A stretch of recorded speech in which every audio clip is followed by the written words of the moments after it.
it! Greetings, cinephiles. Are you looking for a movie analysis podcast that stands above the rest?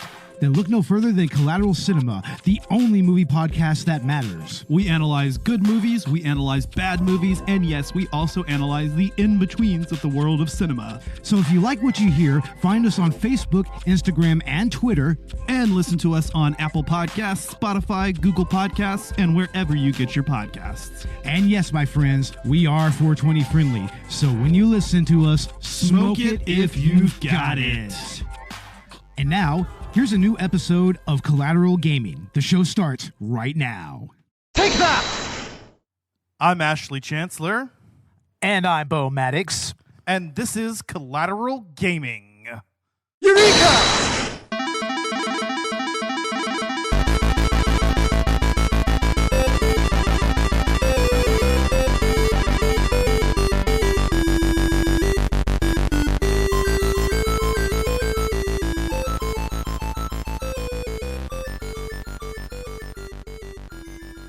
Welcome to Collateral Gaming, the only video game podcast that matters, where we focus on good games, bad games, and everything else in between in the world of gaming. We are podcasting straight from somewhere in Texas, and yes, my friends, we are a 420 friendly podcast, so whatever you have, be it bongs, blunts, or joints, smoke it if you've got it. And welcome to another game launch review. I guess probably the very last piece of post-season content before our season premiere as well, as we are finally getting into the Ace Attorney Investigations collection. Bo, I've actually been super excited to review these couple games, super excited to actually play through both of these, as these were the only Ace Attorney games that I had actually yet to complete. Mr. Edgeworth. No, I'm just playing. But yeah, man, these games right here, I mean, I don't know what I was really expecting out of them initially, but I mean, I saw the isometric kind of almost JRPG like quality of the investigations and everything, and that piqued my interest. And honestly, these games really delivered on all of that. I mean, it pretty much delivered on everything that I expected. Yeah. Well, I had played the iOS port of Ace Attorney Investigations 1 back when I was first playing through the Ace Attorney series, and it's actually the one game that had been released in the West at that point that I had not fully completed, although I had made it through 4 out of the 5 cases, and partway through the final case, I just, for some reason, never got around to finishing it. Maybe that first Investigations title just really didn't grab me as much as the other entries did. But now that I've had a chance to replay it and actually complete it, I have full thoughts on it. And as well, I was able to actually play for the first time Ace Attorney Investigations 2, as this game has never seen a release outside of Japan up until now. Most fans had given up hope because, I mean, it had been something like 13 years. And these two games are spin-offs of the main franchise and aren't spoken as much in circles as some of the other games are. So it actually was kind of a surprise a few months ago when that Nintendo Direct dropped and announced that this would be coming to Switch and other consoles. Man, I remember all of the fan reactions that went out whenever that was announced. It's like people were just freaking out. I think that there was a GameStop where everybody was watching the Nintendo Direct, and the minute that I think it was the Pursuit theme or whatever, once they heard that, I mean, people just flipped. They were like, it was like that one Game of Thrones announcement almost, you know? You know the one. Oh man, I was watching the Nintendo Direct live, so I was right there, you know, reacting to it in real time. As soon as I saw that we were getting something Ace Attorney and they showed Miles, I was like, oh my God, they're actually doing the investigations games, and that's great. So a lot of people have played the fan translation. So there was a way to play Ace Attorney Investigations 2, but considering I had never completed the first game, I just never got around to playing that fan translation. Boy, was I missing out, because yeah. Whereas Ace Attorney Investigations didn't immediately pique my interest, Ace Attorney Investigations 2 is honestly like among the peaks of the franchise. For me, it is right up there with the original Phoenix Wright trilogy and the Great Ace Attorney Chronicles. Ace Attorney Investigations 2 has some of the best writing this series has to offer, and we'll talk a little bit more about that in a bit. But Bo, what was your how did you enjoy the departure in gameplay in these two titles?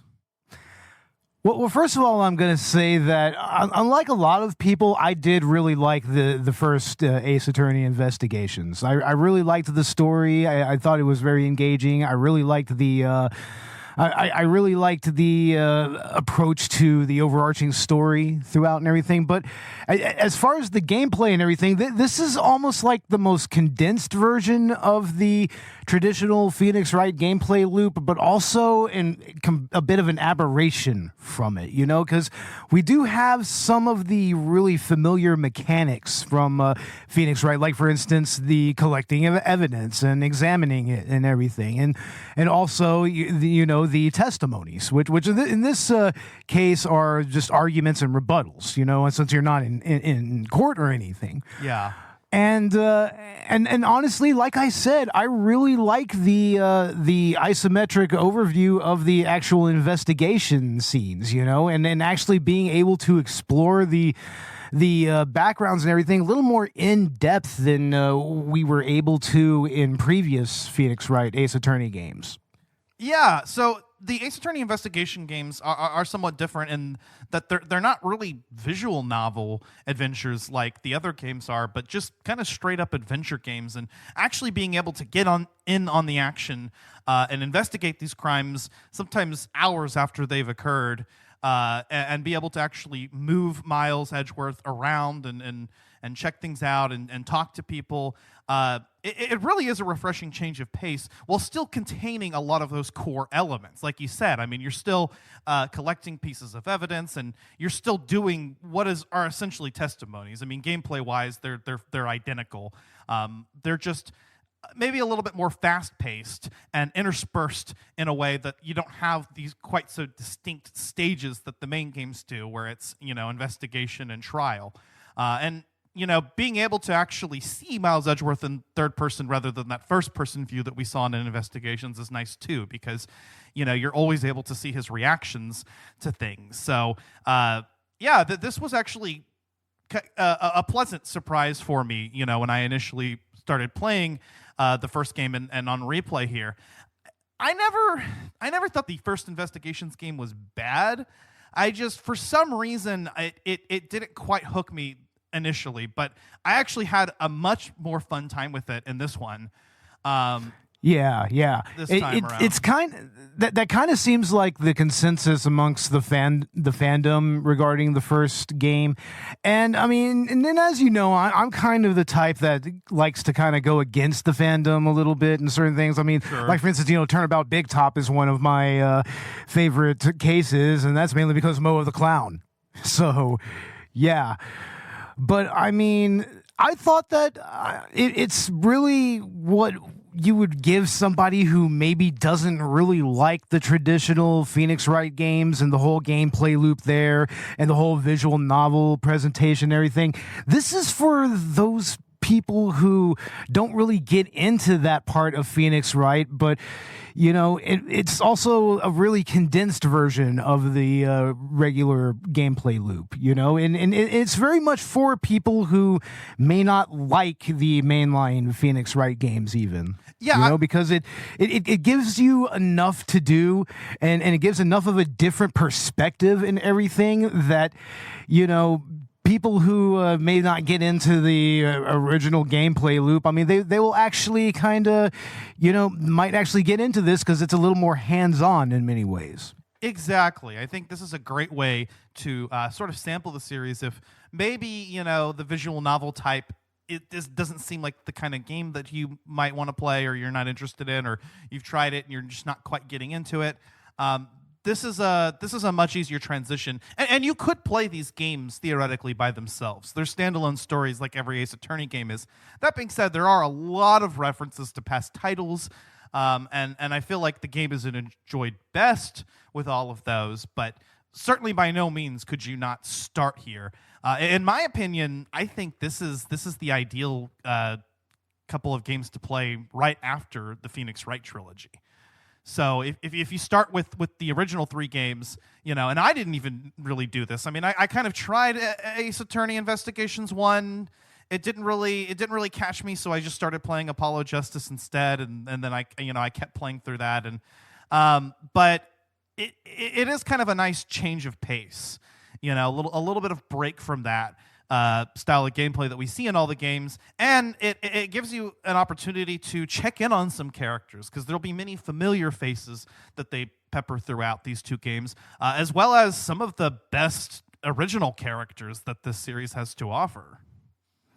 Yeah, I mean, if you really get into the fandom, I mean, and you don't know anything about these games, I mean, you're going to see Kay Faraday all over the place. You're going to see, like Verity Gravel and Eustace Winter and whatnot, and Eddie Fender. Yeah, you're going to see them. You're going to see... you're going to see Lang. I mean, yeah, I was even somewhat aware of these games before I really, got really too deep into the Phoenix Wright fandom. Same. I was aware of their characters and whatnot, and a lot of the music. But now, actually having played the game and everything, and put a face to these characters, it's like, yeah, these are really some of the better characters that they've brought out in these games. Oh yeah, I mean, Kay Faraday right off the bat is kind of a standout. She's got to be one of my favorite characters in the franchise now. Just kind of as your teenage assistant character, and it's like Miles' version of Maya essentially. But she is completely her own character. I mean, she is the self-proclaimed second Yaragarasu. A great thief who steals only the truth. Yeah, exactly. Exposing like our dear God, Neil Breen, the government and corporate secrets. Right, Bo? Corporate and government secrets, yep. And but I mean, this time around, there's no broken laptops to be seen. We just have Little Thief. Just Little Thief, yeah. That was a cool little gameplay section that pops up in a few cases throughout these, is like the whole like recreation of crime scenes or other points of interest using the Little Thief hologram. That was actually really cool, kind of examining the environment during that mode. And they play with it a little bit more in Investigations 2, where you can even swap between 2 different time periods. Yes, absolutely. So it's like finding, the little contradictions as you're investigating the scene with what we know of the case. And that's just one of many new gameplay additions that they've added to these games. Yeah, that's something that I really noted playing through, especially the first game, but also I played through the first case in the second game, as well as, and I did start the second case earlier today, so I did meet up with Eddie and Eustace and Verity. Nice. So, I mean, I've already met them. Yeah, there are a lot of really fun characters, and some of those don't pop up until the second game. I mean, Eddie Fender is just like, he's just such a lovable character. A lot of these new additions are. You kind of just think of him as that kind of absent-minded uncle. He's always trying to hug everybody. Yeah, he's just like, come on in here. Come on, we're all chill. We're all relaxed here. I don't know. That's probably the one character in Phoenix Wright or Ace Attorney in these entire games is probably closest to my personality. Yeah. All right. Yeah, I can see it. He's very laid back. I love Uncle Eddie. Previously known as Raymond Shields in the fan translation. I guess that's something we can talk about too, is that... Yeah, I like the new names, honestly. I mean, I never played the fan translation, so I have no real connection to it. And so, I mean, these new names, they feel very natural to the overall vibe that Ace Attorney games tend to have. You know, especially with the real punny names. Arguably better names in most cases, better puns that they've spun out of some of these characters. Like, you have a character... Yeah, but did you know that Dead Man is dead? Yes. Yes, you know that, right? Did you know that Dead Man... Dead Man is a clever, subtle, hidden reference to the fact that he is dead in a man?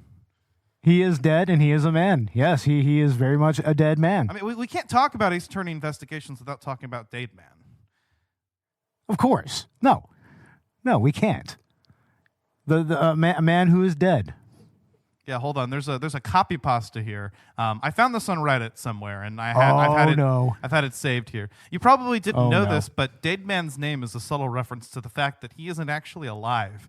If you carefully deconstruct his name, you can find that his first name Dade shares a cryptic likeness to the word dead. This is a genius characterization of Dade Man on behalf of the writers, but their brilliancy doesn't stop there, as his last name Man actually shares some likeness to the word man. I know this sounds wild, but hear me out. It took me years before the revelation came to me that man shares a feature with man, even though the two words sound not even remotely alike. See, if you add an N to the word man, you get man.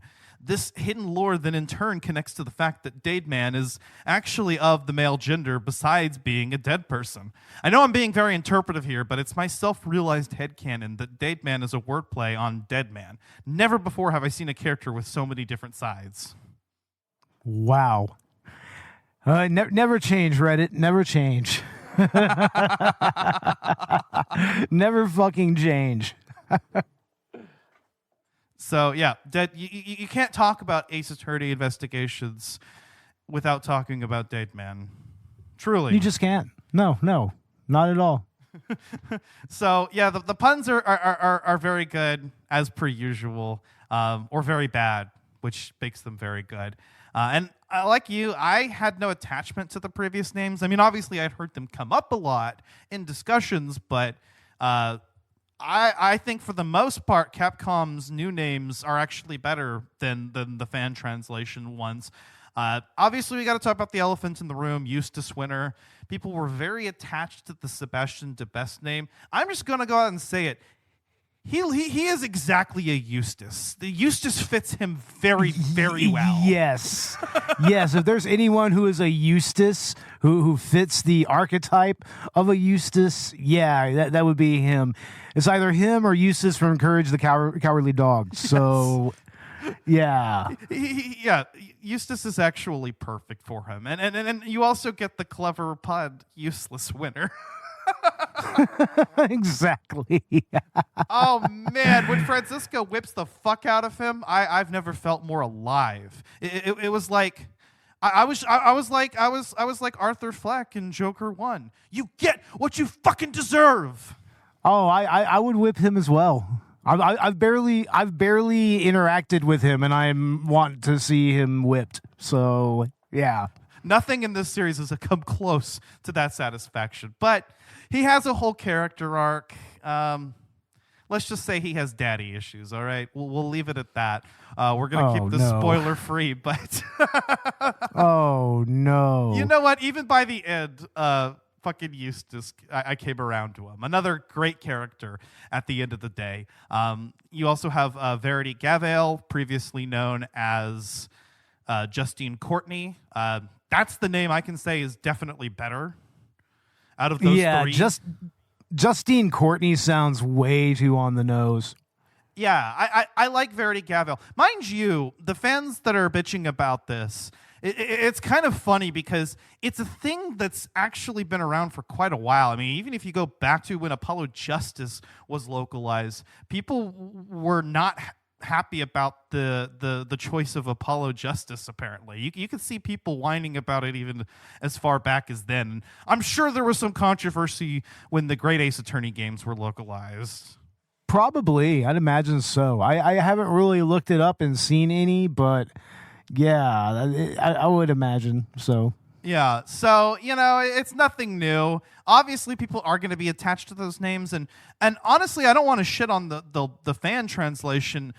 That's some seriously dedicated work. For a while, it was the only way that fans in the West could play the Ace Attorney Investigations games, and they really did their best in, creating these names that felt like they would come straight out of the franchise. I just feel like the official localization team, for the most part, actually did an even better job. Because and obviously they were never going to use the fan translation names. That was just never going to happen. But I mean, you get things like there's a reporter character who in the fan translation was called Nicole Swift, but here she's Tabby Lloyd, and that's just a way better pun. Tabby Lloyd. Tabby is great. Oh yeah. So Damn it. yeah, even the one-off characters in these two games, some of them are kind of generic. I'm looking at you. Case 3, the kidnap turnabout. That case had some forgettable one-off characters, but a lot of the other ones really kind of have that like central like Ace Attorney like gimmick.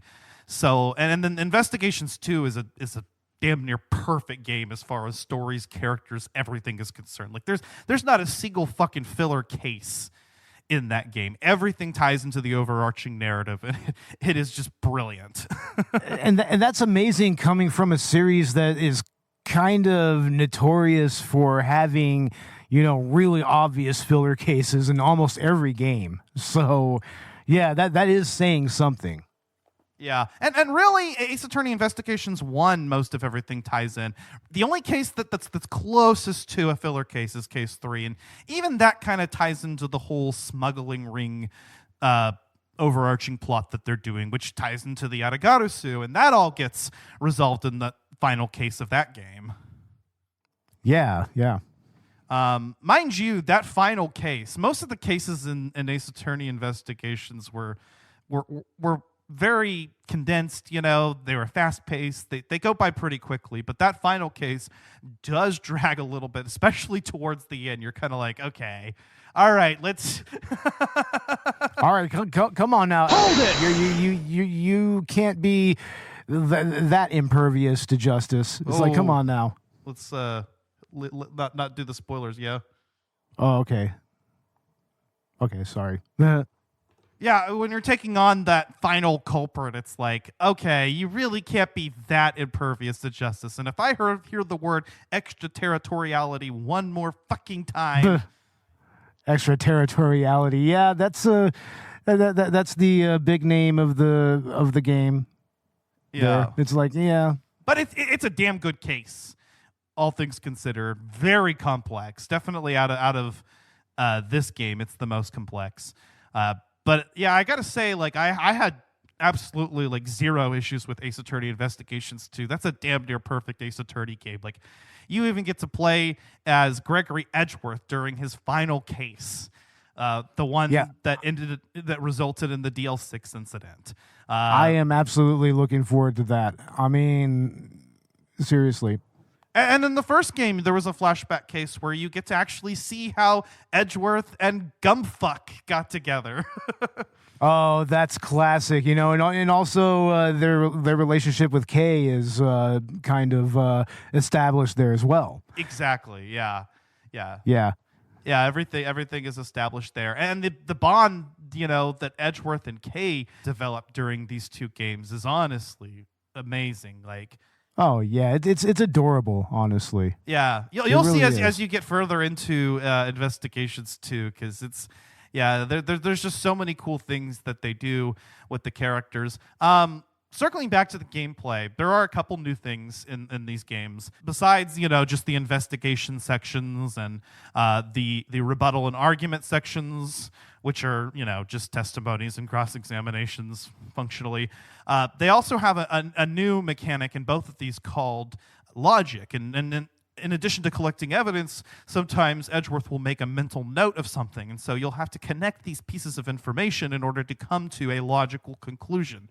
And they're literally, in the UI, you go into the menu and you see like these little puzzle pieces, and you link them together in order to draw a conclusion out of your observations, and that's just it's very on brand for Edgeworth. It really is, and I also do love the whole puzzle motif with that particular mechanic, and it kind of fits in well in the second game with the mind chess mechanic. So the mind chess mechanic is the standout here. The mind chess is awesome. It really is. Yeah. So with the mind chess, I mean, that's basically like Edgeworth's version of the Magatama or Apollo's bracelet, right? It's like his way of drawing information out of witnesses and suspects and related persons. that they're initially unwilling to divulge. That whole mechanic is really a whole lot of fun, and it's the only gameplay section of any Ace Attorney game that I know that is actually timed. Yeah, and therefore it kind of gives it this interesting little ebb and flow to it, like you kind of have to get used to its overall rhythm, like and you actually have to like read the reactions and the body language of the person that you are doing the mind chess against, and it's really interesting, and you have to draw clues out and then use those clues to break the pieces. So, I mean, that was really, really engaging in its own right. And you actually do have to pay attention to the character animations and poses.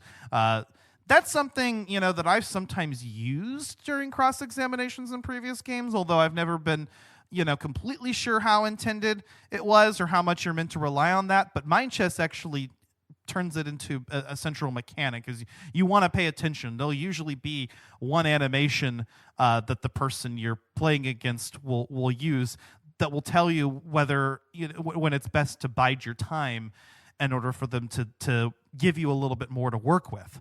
And like you said, there's kind of this ebb and flow as you pick the right discourses to go through. There might be a particular question that you're meant to ask, but you might not have the right clue to really dig an answer out of the subject at this point. So, I really, really enjoyed those sections. Every time the mind chess thing would come up, I'd kind of get excited, because it's one of the more fun parts of these two games. And it does kind of really resemble how a battle of rhetoric kind of works out in the end, Like if anybody has ever, tried to really like debate someone who's really, really, or argue with someone who's really, really kind of dodgy, it's like, I mean, yeah, you do kind of have to read people a little bit, So, I mean, it does kind of feel close to the natural way that, people use rhetoric in discourse, Yeah, and it's a part of the game where you don't rely on the evidence. It's strictly a battle of wits, and just trying to figure this person's tells out. Okay, Apollo Justice kind of did something similar. I think I mentioned earlier that this was the first time that like the game explicitly had you actually like read animations. Apollo Justice did have the whole tells thing.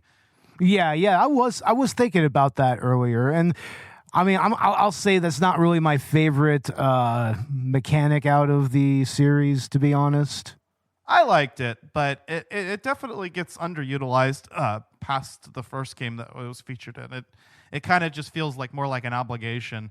And the same way with the Magatama later on. This pulling information out of people. I mean, this was the best way that the Ace Attorney franchise has done that whole mechanic, and I really enjoyed it. It was something that felt just as fun as the actual cross examinations. It really was, and I like what with the arguments and rebuttals and everything, how even what the characters actually say is kind of condensed down a little more than in previous games. It's not as wordy, nor does it really take too much of a reach to, like make a connection to a piece of evidence or whatnot. Yeah. What I really liked too was that the way that you approach everything in this game is very logical, which is very Edgeworth, right? I mean, Wright and other protagonists tend to be a little emotional at times, but Edgeworth is cold and calculating, and the way that he carries out his cases in that way shows, even in just the way that you make your rebuttals when you're arguing with witnesses. And something that I did appreciate was that even kind of the way that you break down those testimonies worked a little bit better. And this is something I noticed actually out of later Ace Attorney games, but I really took notice of it here. Like during the original trilogy, there would be times where sometimes you would press a statement during a testimony and get a little additional information, and you would just kind of have to make a mental note of that, and then later on you could press another statement or present evidence now that had changed meaning. But in these games and other later Ace Attorney games, there's actually in every case, a more significant tell. There's almost always going to be some new statement that's added to the testimony if you have to press something out of them. Yeah, and the whole thing is that, you know, in some cases you have to draw information out. In other cases, you really have to pinpoint on a very specific part of the testimony and see if it links up with any evidence and everything. So, hold it! Let's not forget the Ace Attorney Investigations Collection. Wow, look at you, Mr. Influencer. I mean, since I'm here, we might as well cover it.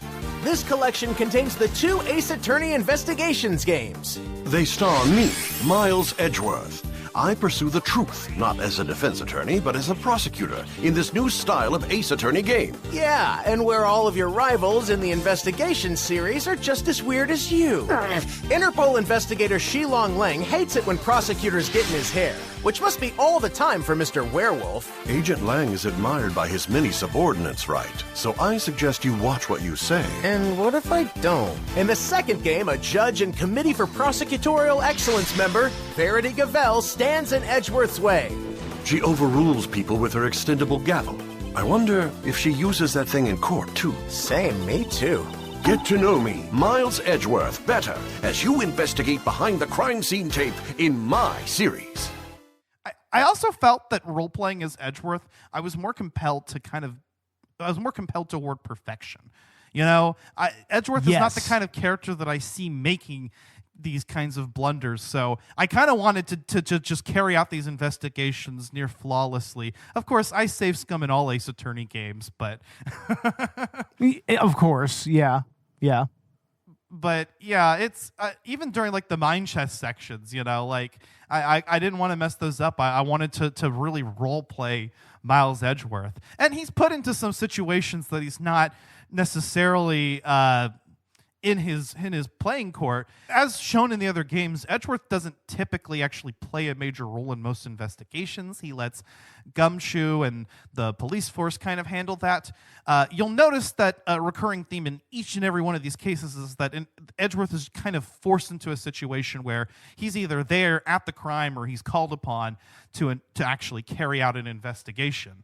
Definitely. And interestingly enough, he in every case, in some small way, he ends up playing the defense at some point, even if it's briefly, to kind of cover for a character who's obviously not guilty. Yeah, and it really kind of makes you really admire Edgeworth as a character, like even more so than what you saw in the original trilogies and whatnot. I mean, here we really get to kind of see what's actually going on in his mind, what his headspace is, you know?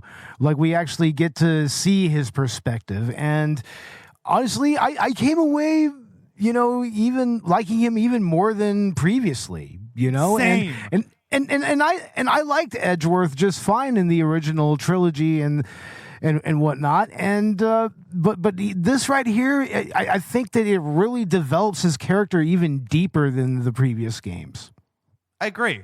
I agree. It's really quite something, and I found myself having a much deeper appreciation of a character that I already really loved. But you know, now I've kind of been inside his head. You know, I hear what he thinks.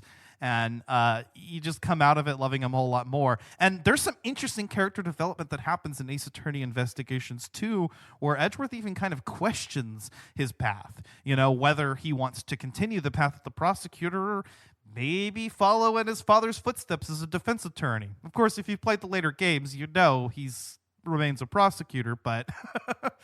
Yeah, but I mean, yeah, you can see where his resolve is shaken a little bit, especially in relation to to how like Manfred von Karma actually, you know, raised him and taught him to be as a prosecutor. And we get that. We get that out of this game. Absolutely. In fact, there's an interesting juxtaposition where you see the Edgeworth in that one flashback case in Ace Attorney Investigations 1 and the Edgeworth that we have now, who's the peak form of Edgeworth. This version of Edgeworth after meeting Phoenix, because this takes place actually just a few weeks after Ace Attorney 3, Trials and Tribulations.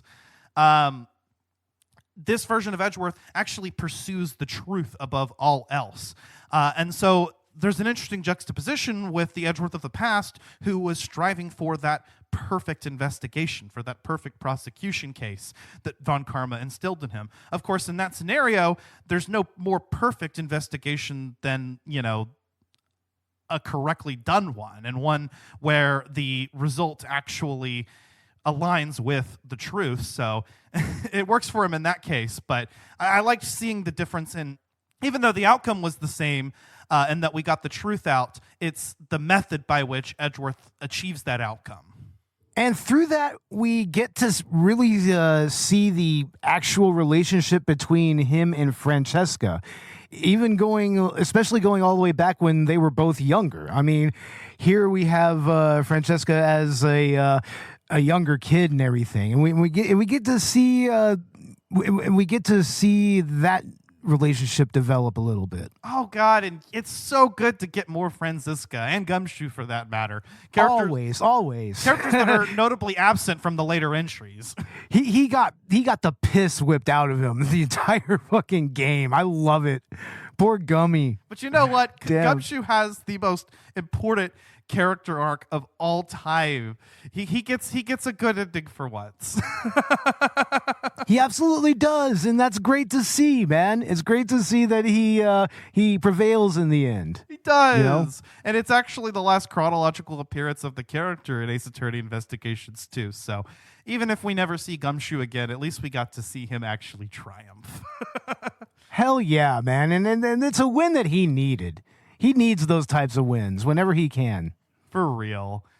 But yeah, I mean, there's just so many interesting directions you can take this now from Edgeworth's perspective, being able to play as a prosecutor. Mind you, all the investigations in this game are just that. This is, the state of things before the trial. This is actually catching the suspect that you're going to put on trial and prosecute.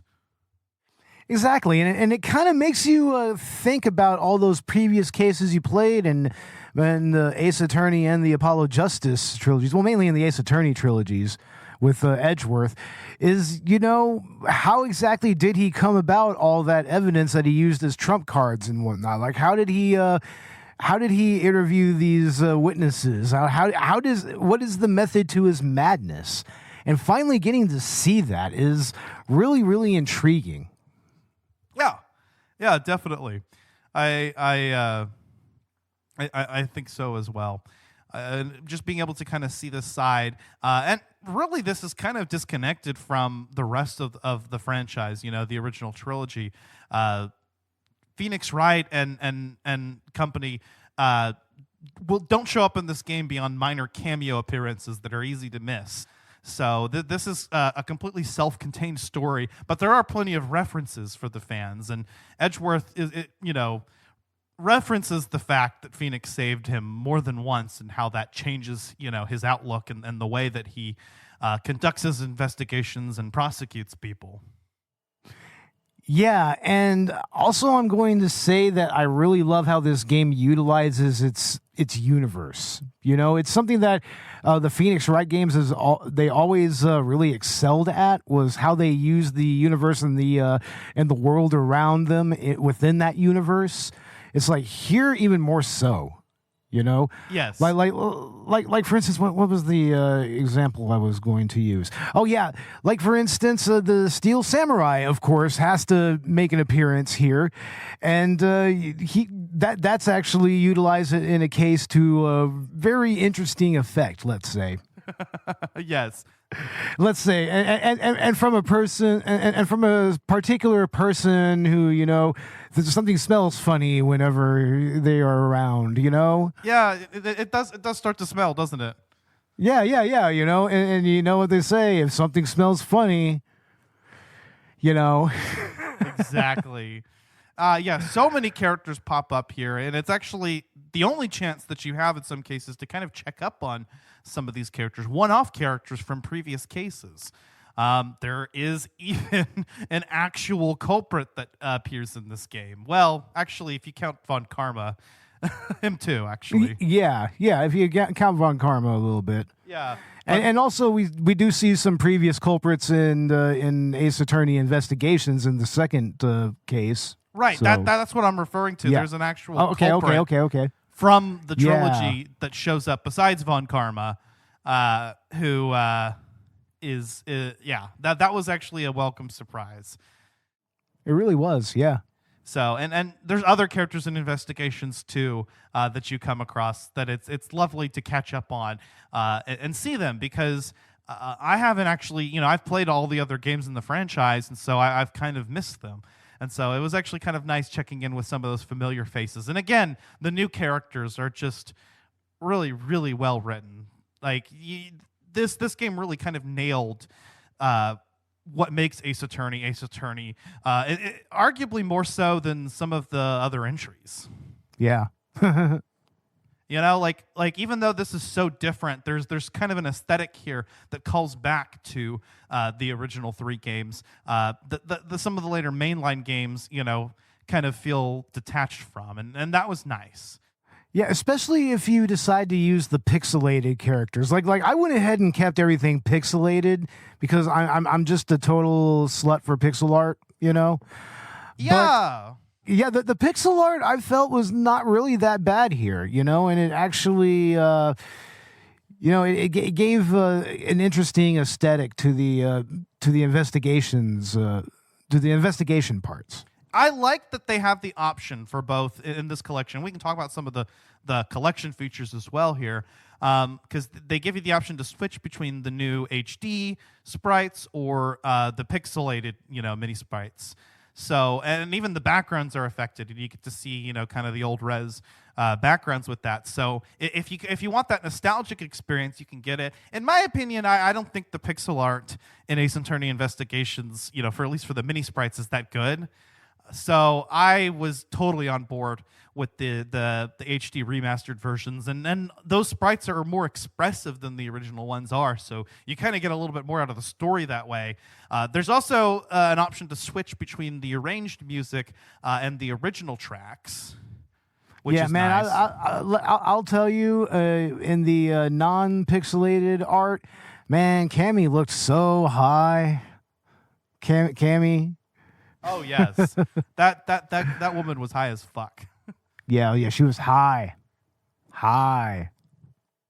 Yeah, and also busty. I mean, shit, her tits are popping out and everything. There was kind of a cool little comparison, between her and Miss Tenero and their artworks, because they have the same attendant uniforms, but the way that they wear them, with Tenero, kind of being very prim and proper, her skirt's the proper length, everything's buttoned up, her hair's in a nice tight bun. Whereas Cammy Mill's kind of just letting everything loose. Her hair is down and wild. She's falling asleep all the time. Her tits are popping out. Her skirt's hiked up way high.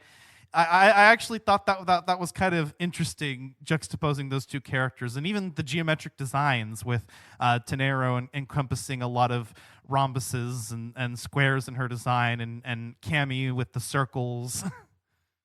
Yeah, circles. Balloons. Circles. Balloons, though. But balloons. 1, 2, balloons. Balloon. Stupid. But yeah, the collection also offers, the different soundtracks. And so I like most of the arranged versions of these tracks. I feel like they're perfect recreations that have been modernized. One complaint, though, the Objection 2011 theme is still very, very good, but they replaced that iconic saxophone solo with the guitar solo, which still sounds badass, but you kind of lost a little something there. Oh, what? They just bought a clavier in to fill in, man. It's like he had to lay down his guitar track, Yeah. It's still one of my favorite tracks, though. Like, Objection 2011 is very, very good, and Pursuit, Chase Down the Truth, the Pursuit theme from the first game. Ooh, one of the best Pursuit themes in the franchise, and it sounds at its best in the remixed version. Oh yeah, definitely. Yeah, I mean, as per most of these games, like I've heard most of the music before I ever even played any of them. Like that was especially the case with Great Ace Attorney.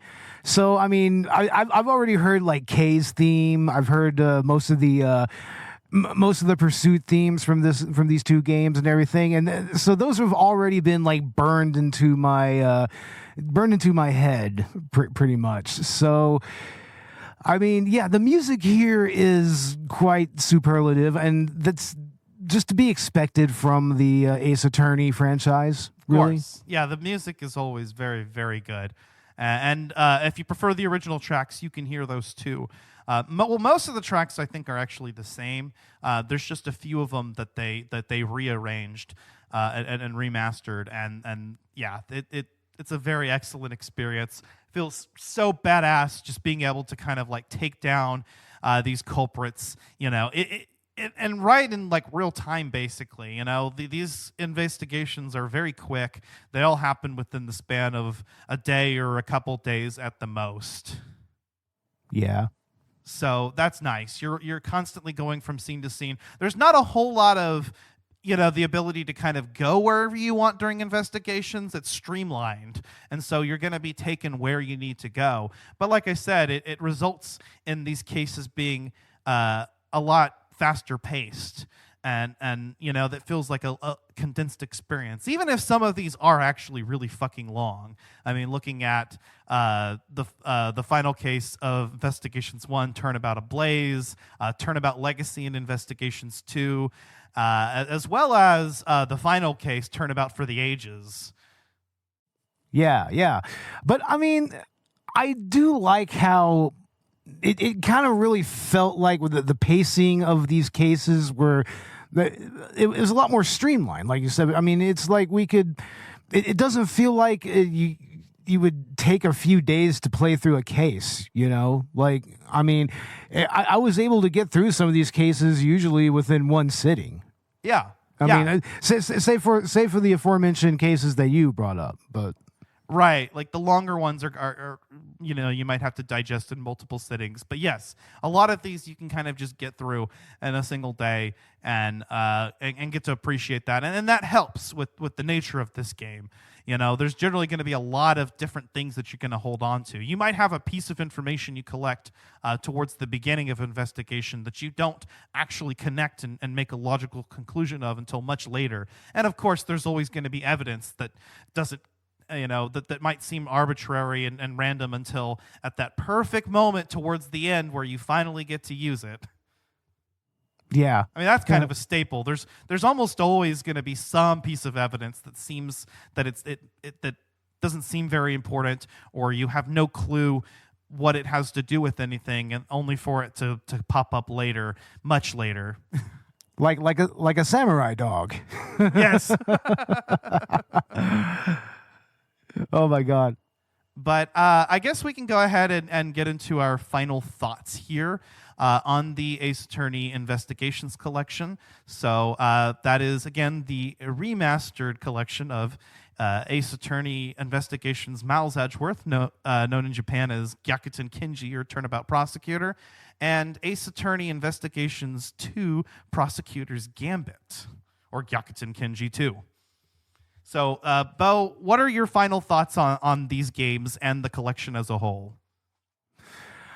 Oh man, I really enjoyed the first game, and I'm still playing through the second game. But yeah, like I said before, this is quite possibly the most condensed version of the Phoenix Wright gameplay that you can find. And it's, if you want like a kind of a somewhat quicker playthrough when it comes to these types of games, these are the games for you right here. And also, like I said, maybe if you're not a huge fan of some of the original visual novel presentation of the games, like this might appeal to you as well. But I think that ultimately these are some games that are must plays, you know, like especially if you're into the fandom and whatnot. And yeah, I can't wait to finish the second game. And the first game to me is already pretty much a classic. So yeah, it's classic. That's what I have to say about it. Hell yeah, man. Hell yeah. As for me, again, I really slept on these two games. I don't know why I never ended up finishing Ace Attorney Investigations 1, but the opportunity to finally complete that and to actually get my hands on Investigations 2 was really a treat. I'm honestly actually kind of sad now that there's no more Ace Attorney games for me to play. I've played them all, even the Professor Layton versus Phoenix Wright Ace Attorney spinoff, which is the only game of the franchise that is not available on modern hardware as of now. But all of the other games are now available, so you can practically play through the whole franchise now, and that's a win for Ace Attorney fans. It's a win for potential newcomers to the franchise. So many lovable, memorable characters, just like the other games. I mean, we didn't even talk about Shilong Lang. He's one of my other favorite characters to come out of these two games. Not so fast. Not so fast. Yes. Hold it.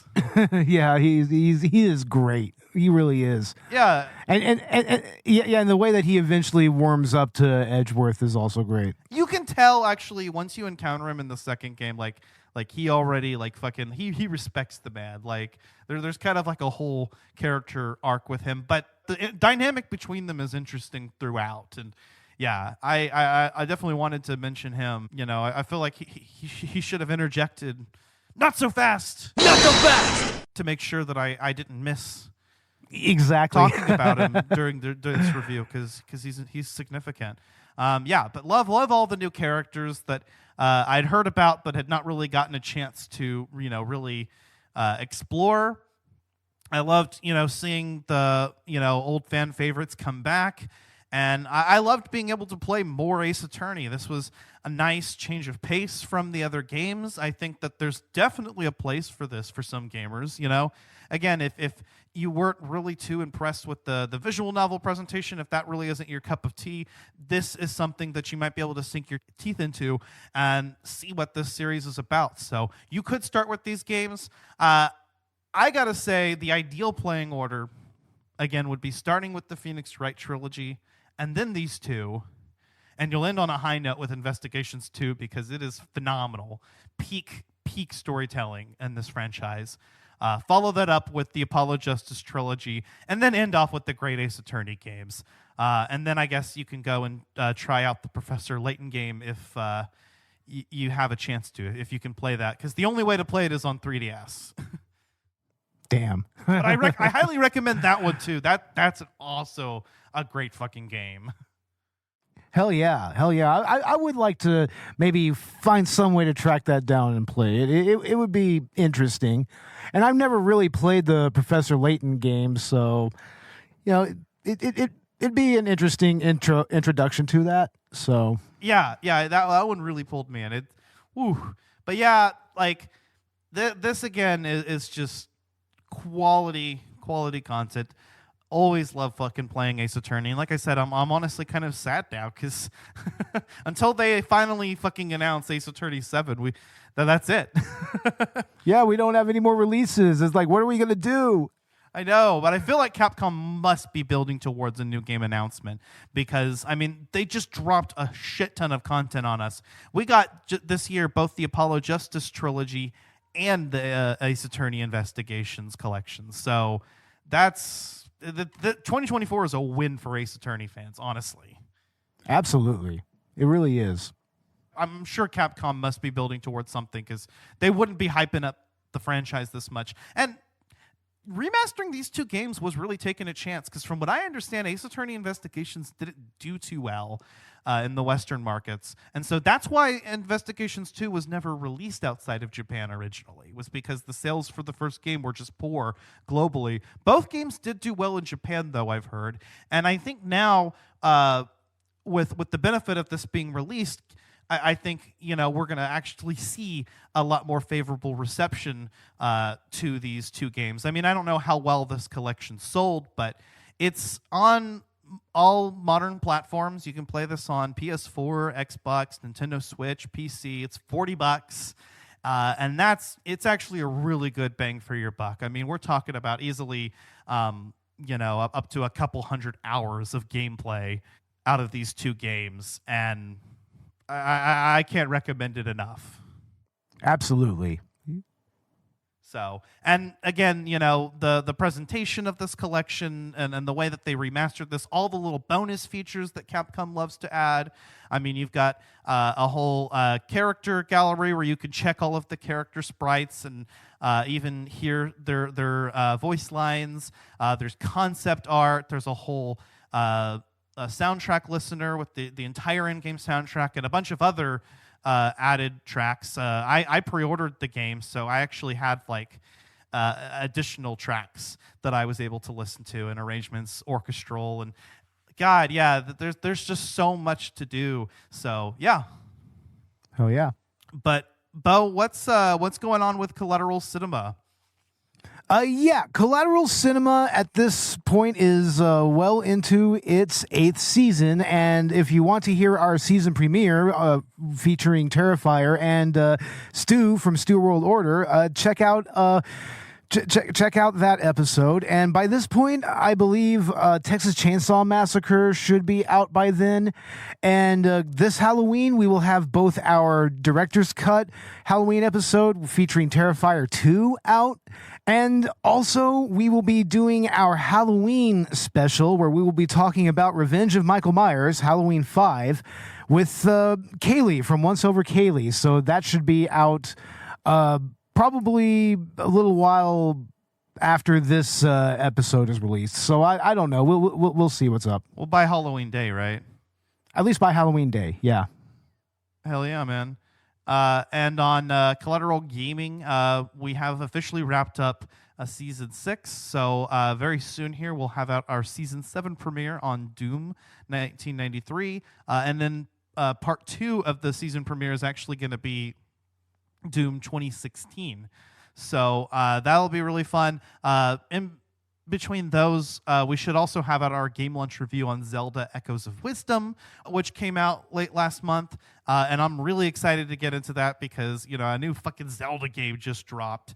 And it's also a breath of fresh air, from the status quo of Zelda games right now. So that was actually really fun and a nice little condensed experience.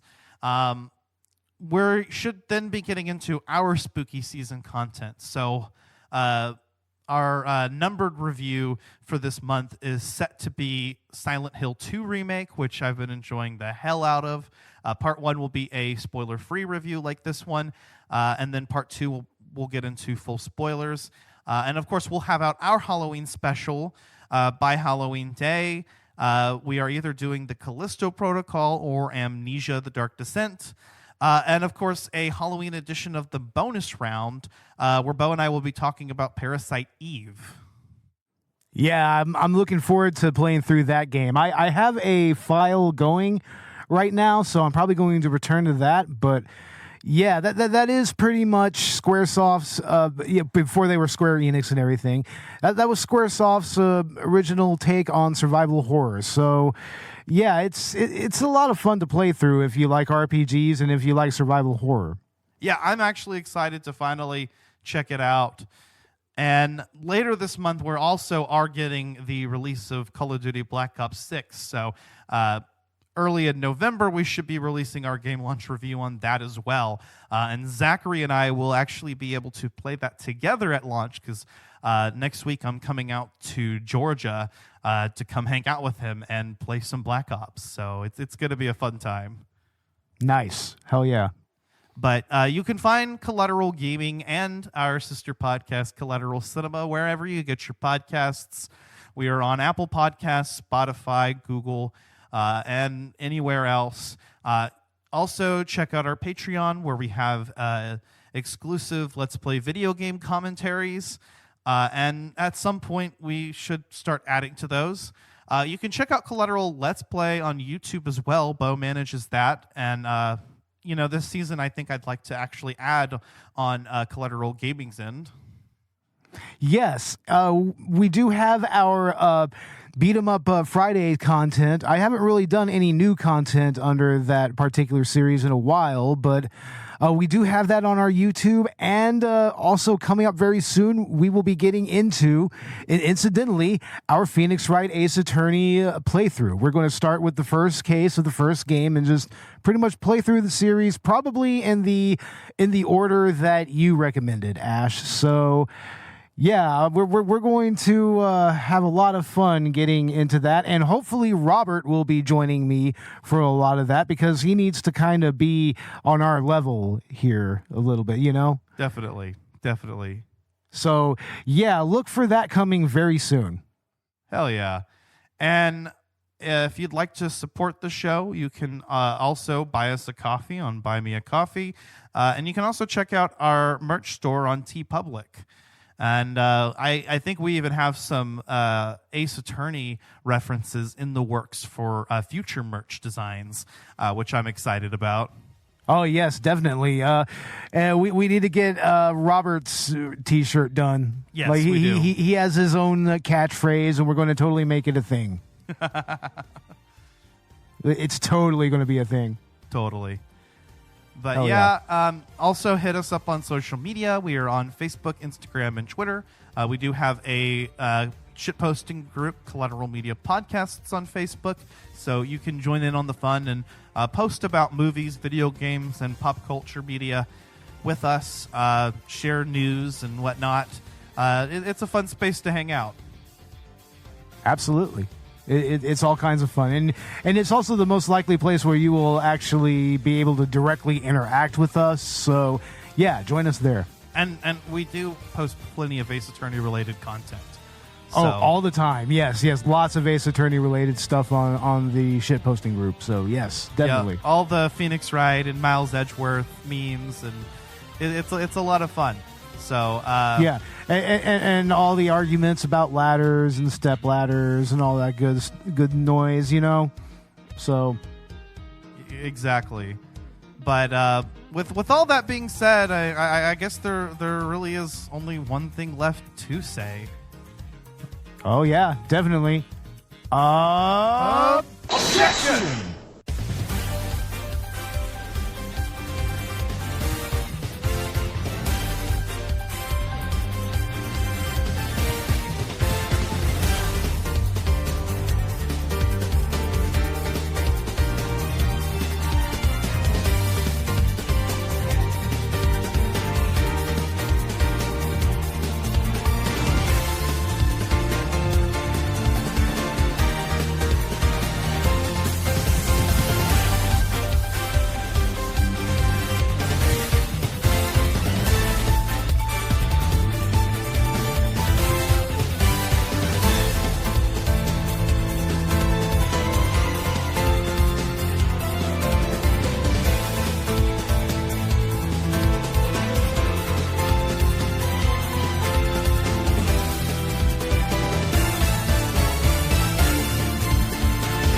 Collateral Gaming is a Collateral Media podcast. All music and game clips are owned by their respective creators and are used for educational purposes only.